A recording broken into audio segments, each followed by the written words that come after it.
दोस्तों सुज़लॉन एनर्जी की बात करें तो स्टॉक में आज भी काफ़ी बड़ी गिरावट देखने को मिली है। स्टॉक लगातार गिर रहा है और 60 रुपीज़ से नीचे आ गया है। आखिर गिरावट कब रुकने वाली है? तो यहाँ पे मार्केट एक्सपर्ट की नई राय निकल के आ रही है। स्टॉक को लेकर उनकी क्या नज़रिया है, उसको समझने की कोशिश करेंगे। बाज़ार में एक तरफा गिरावट का माहौल है और ऐसे में लोगों को समझ में नहीं आ रहा है कि बाज़ार कब जाके इस गिरावट की चपेट से बाहर आएगा और कब लोगों को बेनिफिट होगा। सबके पोर्टफोलियो लगातार रेड हो रहे हैं, बहुत ज़्यादा नुकसान भी हो रहा है क्योंकि कुछ लोग हैं जो ऊपर के लेवल में फंस चुके हैं। तो यहाँ पे गिरावट की असली वजह को समझने की कोशिश करेंगे। साथ में यहाँ पे सुज़लॉन एनर्जी की आज से इन्वेस्टर मीटिंग शुरू होने जा रही है। बहुत सारे बड़े-बड़े इन्वेस्टर के साथ में इनकी मीटिंग होगी, कुछ फंड हाउस के साथ मीटिंग होगी, कुछ बड़ा फैसला लिया जा सकता है, जिसको भी इस वीडियो के माध्यम से समझेंगे। और क्या सुज़लॉन में इस गिरावट का हमें फ़ायदा उठाना चाहिए? लेकिन फ्रेंड्स, उससे पहले अगर आप पहली बार हमारे चैनल पे आए तो चैनल को सब्सक्राइब कर दीजिए, एक बेल आइकॉन दबा दीजिए ताकि जब भी नया वीडियो बने पहला नोटिफिकेशन आपको मिले। वीडियो पसंद आए तो लाइक से ज़रूर कीजिए। चलो फ्रेंड्स, वीडियो स्टार्ट करते हैं। मैं हूँ आपका दोस्त एसपी दवे और हमारे अपने चैनल ऑनलाइन कमाई में आपका बहुत बहुत स्वागत है। तो सबसे पहले बीएसई सेंसेक्स की बात कर ले आज तो 78,555 के स्तर पे क्लोजिंग थी। 940 पॉइंट की बड़ी गिरावट देखने को मिली, यानी 1.18% गिरा बीएसई सेंसेक्स।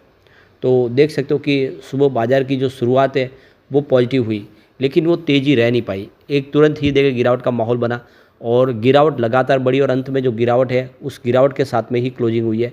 तो काफ़ी बड़ी गिरावट देखने को मिली। बाज़ार इस समय सपोर्ट नहीं ले पा रहा है। देख सकते हो कि बहुत भारी गिरावट है और उतनी ही ज़बरदस्त गिरावट निफ्टी एनर्जी में भी रही। आप देख सकते हो आज 37,705 के स्तर पे क्लोजिंग थी, जहाँ पे 541 पॉइंट की ज़बरदस्त गिरावट हुई, यानी 1.42% गिरा निफ्टी एनर्जी। तो बाज़ार के मुकाबले निफ्टी एनर्जी में गिरावट बड़ी थी और नतीजा ये रहा कि सुज़लॉन के शेयर में भी आज गिरावट देखने को मिली। तो देख सकते हो कि स्टॉक की शुरुआत जो है वो 62.16 पर हुई। बिल्कुल फ्लैट शुरुआत हुई जो क्लोजिंग थी कल की, यानी मंडे की 62.16 के आसपास। इंट्राडे में 62.87 का हाई भी बन गया, यानी हल्की सी तेज़ी बनी, लेकिन ऊपर के लेवल से जैसे बाज़ार में भारी गिरावट शुरू हुई, इसने 60 के स्तर को तोड़ दिया और 59.10 का लो बना अंत में। और क्लोजिंग भी 60 के नीचे ही रही है 59.39 पर, जहाँ पे 4.46% की गिरावट देखने को मिली। तो अब बिकवाली का दबाव बढ़ सकता है क्योंकि 60 का स्तर था वो भी टूट गया है। आज वॉल्यूम थोड़ा कम था कल के मुकाबले। पिछले एक महीने पहले इसका 6 करोड़ का वॉल्यूम था, 3 करोड़ की डिलीवरी उठाई गई थी। 1 वीक पहले 8 करोड़ का वॉल्यूम हुआ था, सामने 3 करोड़ की डिलीवरी उठाई गई थी। कल 15 करोड़ का ज़बरदस्त वॉल्यूम हुआ था, 5 करोड़ का डिलीवरी बेस काम का हुआ। इसके पीछे वजह है कि कल कुछ बड़े फंड हाउस ने बहुत भारी बिकवाली की थी। आज भी 7 करोड़ का ज़बरदस्त वॉल्यूम है। तो बिकवाली तो हो रही है लेकिन सामने खरीदारी भी हो रही है। इसकी परफॉर्मेंस देखें तो पिछले 3 महीने का जो हाई है वो 86.04 का है। ये इसका 52 वीक का हाई है, चाहे 1 ईयर के हिसाब से देखें या 5 ईयर के हिसाब से। तो ये आपको हाई दिखाई देगा क्योंकि इसकी ऑल टाइम हाई है वो तो 400 के ऊपर है जो 2008 के पहले थी।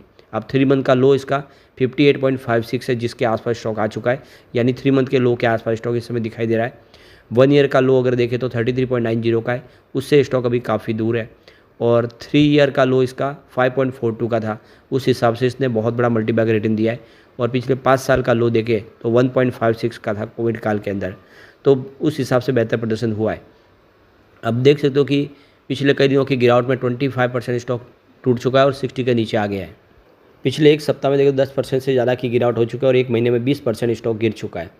और 3 महीनों की बात करें 25% का इसने निगेटिव रिटर्न दिया है, जबकि पिछले 3 सालों में इसने 800% का पॉजिटिव रिटर्न दिया पहले। तो गिरावट के पीछे की वजह मार्केट एक्सपर्ट कह रहे हैं कि मैनेजमेंट में जो चेंज हुआ है उसकी वजह से गिरावट हो रही है। कंपनी ने हाल में ही एक्सचेंज पर बताया कि टॉप मैनेजमेंट एग्जीक्यूटिव ने इस्तीफा दे दिया है।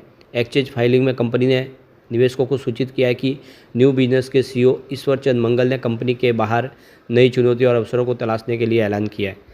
तो उन्होंने अपना रीज़न तो बता दिया कि वो आगे कुछ और बड़ा भविष्य में करना चाहते हैं, इसलिए उन्होंने नए अवसर तलाशने के लिए कंपनी छोड़ी है। लेकिन जो इन्वेस्टर उनको हजम बात नहीं हो रही है और एक टॉप मैनेजमेंट के एक ऊपर के लेवल के आदमी के वहाँ से कंपनी को छोड़ना उनको ठीक नहीं लग रहा है, अखर रहा है। मंगल लगभग 30 साल से सुज़लॉन के साथ थे। उन्होंने बिक्री, मार्केटिंग, व्यवसाय विकास और ईपीसी परियोजना जैसे सभी काम में कंपनी का सहयोग लिया, बढ़ चढ़ के हिस्सा लिया। और जब से कंपनी की शुरुआत हुई तब से वो कंपनी के साथ जुड़े हुए और उन्होंने ऑफशोर विंड के लिए अपनी तरफ से बहुत सारा योगदान दिया है और इसी वजह से ये गिरावट का असर भी देखने को मिल रहा है। फिलहाल सुजलॉन को लेकर एंजल वन के ओशो कृष्ण ने कहा है कि सुजलॉन एनर्जी के शेयर की जो इस समय जो प्राइस है ऊपर की लेवल की, उससे 30% इसमें गिरावट आ चुकी है। और यहाँ पे एक्सपर्ट ने अनुमान लगाया कि ये जो रेंज है 60 से 55 के स्तर पे रुक सकता है स्टॉक। और आने वाले इसमें जो इसका रेजिस्टेंस है वो 70 से 72 के आसपास रेजिस्टेंस देखने को मिल सकता है। तो आने वाले समय 60 से 55 के आसपास इसके कंसोलिडेट होने की उम्मीद जता रहा है एंजल वन। और दूसरी तरफ के जो सेबी रजिस्टर एक्सपर्ट है मार्केट AR रामचंद्र, उनका कहना है कि सुजलॉन के स्टॉक में वर्तमान लेवल पर गिरावट हो रही है, लेकिन सुजलॉन के डेली चार्ट पैटर्न पर 58 का एक मजबूत सपोर्ट है। सुजलॉन के स्टॉक की कीमत 79 तक जा सकती है, यानी 58 के सपोर्ट से स्टॉक बढ़ेगा तो 79 तक फिर जा सकता है। निवेशकों को इसमें खरीदारी तभी करनी चाहिए जब 66.6 के ऊपर रेजिस्टेंस लेवल को पार कर ले, यानी अभी अगर आपको खरीदारी करनी है तो 66 का स्तर आने दे, इस समय करंट लेवल पे खरीदारी ना करें, ये AR रामचंद्रन का कहना है। दूसरी तरफ देखें तो खुशहाल गांधी स्टॉक बॉक्स के कह रहे हैं कि स्टॉक इस समय बहुत ज़्यादा वीक हो चुका है, लगातार सेलिंग प्रेशर दिखाई दे रहा है। और ऐसे में इस समय इसका जो इमीडिएट सपोर्ट रेंज है वो 5650 से लेकर 55.50 है। और ये जो सपोर्ट रेंज है इसके नीचे जाने पे और दबाव का देखने को मिल सकता है। ऐसे में जो इन्वेस्टर है उनको स्टॉक को अवॉइड करने की वो सलाह दे रहे हैं, यानी इस समय स्टॉक से दूर रहना चाहिए। दूसरी तरफ आनंद राठी के जिगर एस पटेल का कहना है कि स्टॉक के लिए इस समय जो सपोर्ट है वो 59 के आसपास है और रजिस्टेंस इसका 66 का है। अब 66 के ऊपर स्टॉक जाता है तो 70 का एक अपसाइड टारगेट देखने को मिल सकता है। और आने वाले समय जो ये 58 से 70 की रेंज में काफ़ी समय तक ट्रेड करता हुआ दिखाई दे सकता है, ये इसकी रेंज हो सकता है। ऊपर की तरफ 70 और नीचे की तरफ 58 के नीचे के जाने की संभावना कम है। पर जिस तरह से माहौल बना हुआ है, जिस तरह बाज़ार में भयंकर गिरावट हो रही है, हो सकता है कि 58 भी टूटे, क्योंकि जिस तरह से बाज़ार में तेज़ी की संभावना तभी बनेगी जब बाज़ार भी फिर से एक तरह से ऊपर की तरफ बढ़ना शुरू करे। अब सुजलॉन के लिए जो बड़ा आज ट्रिगर साबित होगा, तो आज से इनकी इन्वेस्टर मीटिंग शुरू हो रही है। तो ये कॉन्फ्रेंस होगी और ये 12 नवंबर 2024 यानी आज से शुरू हो रही है, जिसमें ICICI सिक्योरिटीज़ के साथ में आज होगी। और आज ही देखो कि UBS इंडिया के साथ में भी इनकी ये कॉन्फ्रेंस होगी, जिसके माध्यम से कुछ फैसले लिए जा सकते हैं। फिर 13 नवंबर को देख सकते हो कि अवेंडाज स्पार्क के साथ में इनकी कॉन्फ्रेंस होगी। और उसके बाद होगी 18 नवंबर को फिर से आनंद राठी के साथ में इनकी इन्वेस्टर मीटिंग है। और 18 नवंबर को ही CLSA के साथ में भी इनकी इन्वेस्टर मीटिंग होगी। और फिर 19 नवंबर को होगी JM फाइनेंशियल के साथ में। और 20 नवंबर को देख लो कि मॉर्गन स्टैनली के साथ में, जो 2 दिन चलेगी, 21 नवंबर तक मॉर्गन स्टैनली के साथ में होगी। तो ये एक के बाद एक जो बड़े फैसले लिए जा रहे हैं, कुछ बड़े इन्वेस्टर के साथ में मीटिंग की जा रही है, कुछ बड़ा प्लानिंग किया जा रहा है, जिसका आने वाले समय हमें नतीजा देखने को मिलेगा। लेकिन वैसे अगर आप देखें तो इस समय बाजार के सेंटीमेंट बिगड़े हुए हैं और ऐसे में सुजलॉन का शेयर भी बच के नहीं रह सकता। तो इसीलिए मार्केट को स्टेबल होने दे, उसके बाद में ही नया निर्णय ले। अभी फ़िलहाल नई पोजीशन बनाए तो वेट करना चाहिए लोगों को।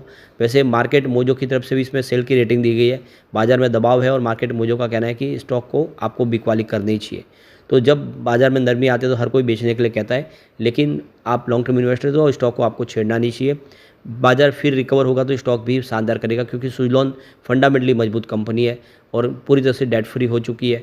तो आने वाले समय बेहतर होगा ज़रूर। अब एक बार हम इसके पिवट लेवल को चेक कर लेते हैं। यहाँ से अगर गिरावट होती है, 59 का पहला सपोर्ट है जिसके आसपास स्टॉक है, ये टूटा तो 56 तक स्टॉक जा सकता है। गिरावट और बढ़ती है तो फिर 51 तक जाने की संभावना बनेगी, ये ध्यान रखें आप। ये बड़ी गिरावट में 51 तक जा सकता है। पॉजिटिव माहौल बना तो 67 का फर्स्ट रेजिस्टेंस है, इसको पार किया तो स्टॉक आपको 72 तक जाता हुआ दिखाई देगा।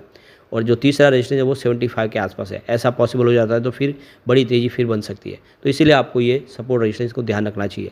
लेकिन फ्रेंड्स, कोई भी इन्वेस्टमेंट करने से पहले अपने फाइनेंशियल एडवाइजर से एडवाइस ले ले या अपना खुद का रिसर्च करें, क्योंकि मैंने वीडियो आपके एजुकेशनल पर्पज़ के लिए ही बनाया। वीडियो पसंद आए तो लाइक से जरूर कीजिए और चैनल को सब्सक्राइब कर दीजिए। Thank you friends.